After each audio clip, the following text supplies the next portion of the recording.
Are you exhausted by the pressure to be the perfect homemaker? It's time to let go of perfection and embrace grace instead. Focus on progress over perfection. Instead of aiming for a picture perfect home, celebrate the small wins and the progress you make each and every day. Even if you only check off one small task, that's still a step forward. And you know what? A done something is better than a perfect nothing. It helps if you shift your mindset from all or nothing to every bit counts. And believe me, I'm talking to myself too. Next up, embrace the beauty of a lived-in home. Our homes are meant to be lived in. They are not a showroom. Messes means that life is happening. And that, my friend, is something to be celebrated. Embrace the imperfections as signs of love and activity. Find joy in all the signs around you, from dishes in the sink to toys on the floor.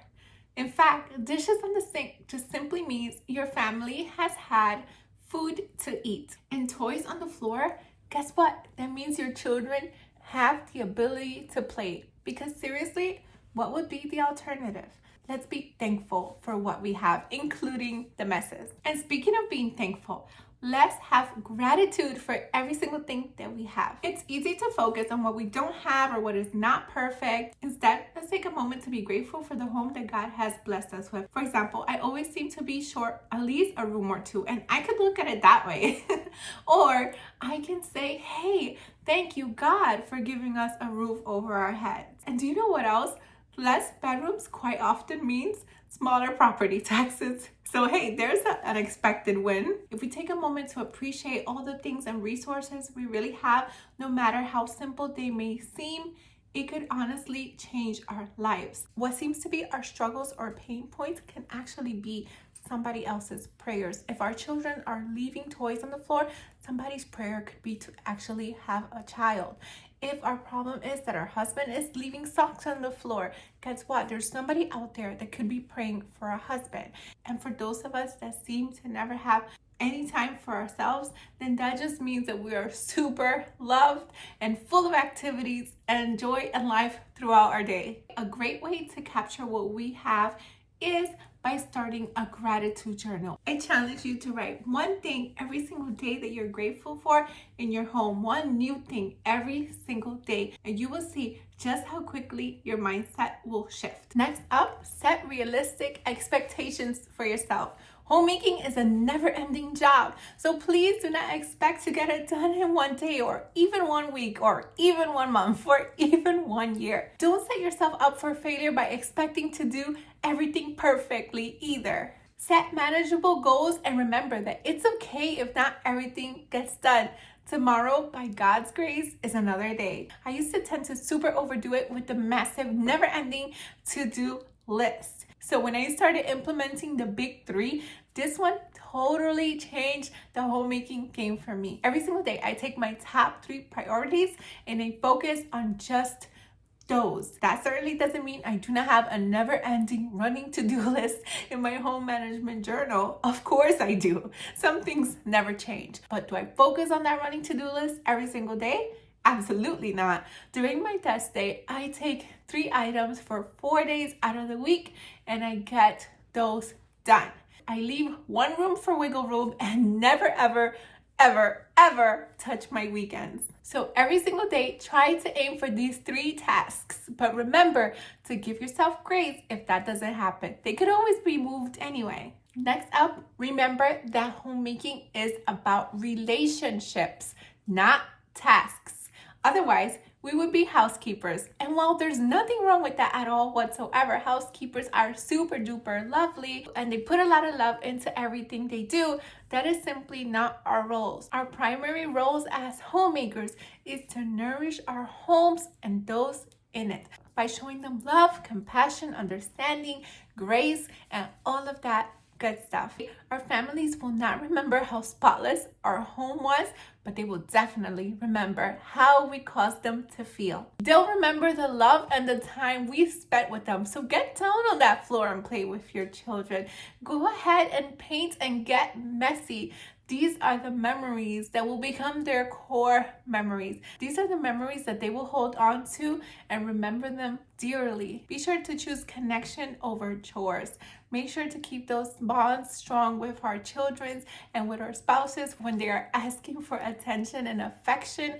Be sure to let's give them that, and let's not necessarily make them wait until all the chores are done. I do have littles and they do require a ton of attention.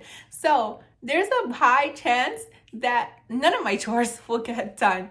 But remember, we're not being all or nothing here. What I do instead, I get my boys involved with the chores. That way I can get my chores done while also connecting with them. Next one, it's a bit of a struggle, but super duper important. Give yourself permission to rest. It's okay to take a break. Rest is productive. It allows you to recharge and come back to tasks full of vigor and energy. It also clears your mind and helps you to be your most productive self. I have started giving myself a 15-minute break every single afternoon, and when I don't do it, you can totally tell. It is just different. My cup gets filled up and I am able to give it my all for the second half of the day. Now, if you have very little children, I super understand. I had 2 under 2 for the longest time. Now, either in their nap time, I would choose to take my break, or I would choose a shorter 5-minute break. See, because normally when they were resting, I thought I was going to get ahead of the game by cleaning the house. But soon enough, I realized that they woke up and I just still felt super duper tired. So I began resting while they were napping and taking a little bit of a rest when they were up, when they were playing 5 minutes of independent play. Sometimes I would even lay on the floor with them and just like let them climb all over me while I was resting. Whatever you have to do in your season of life, but be sure to get that critical rest. So even if it's just 10 minutes to sit down with a cup of tea, be sure you're scheduling that rest every single day. Next up, celebrate the small wins and let go of what didn't get done. It's easy to focus on the tasks left undone, especially with our massive to-do list. Take time to acknowledge what you did accomplish. How about instead of a to-do list, we have a ta-da list. List the things that you have done instead, and you will see how much you've actually done. If you made your bed this morning, write it down. If you got dressed in shoes, go for it. Whatever you have done for the day, be sure to write it down and you will be impressed at how much you actually did. Give yourself a moment to be proud for even the smallest achievements.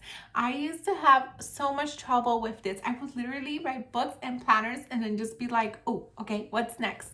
But take time to celebrate your small wins. It is super important. It is so important to celebrate our small wins. They will help keep us motivated and give us momentum for the next task we are to do. At the end of each day, let's take at least one task and reflect on that accomplishment. And let's not forget to thank God for giving us the strength to do it in the first place. Remember that homemaking is a journey, not a destination. There is no perfect homemaker.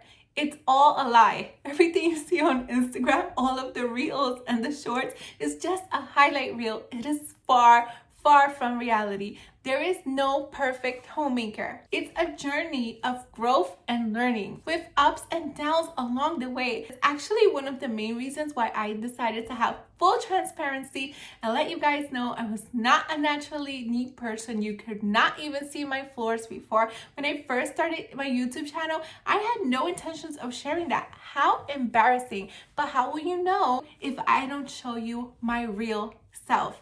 Anyone can get this done by God's grace. There is no perfect person but Jesus, and there is definitely not a perfect homemaker either. So be sure you are being patient with yourself and trust the process.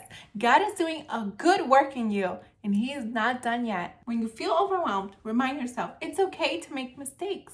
In fact, that's how we grow. These are growing and learning opportunities. And each day is a new opportunity to try again. But if you do want some practical homemaking tips, then feel free to check out this video here and I'll meet you there right now.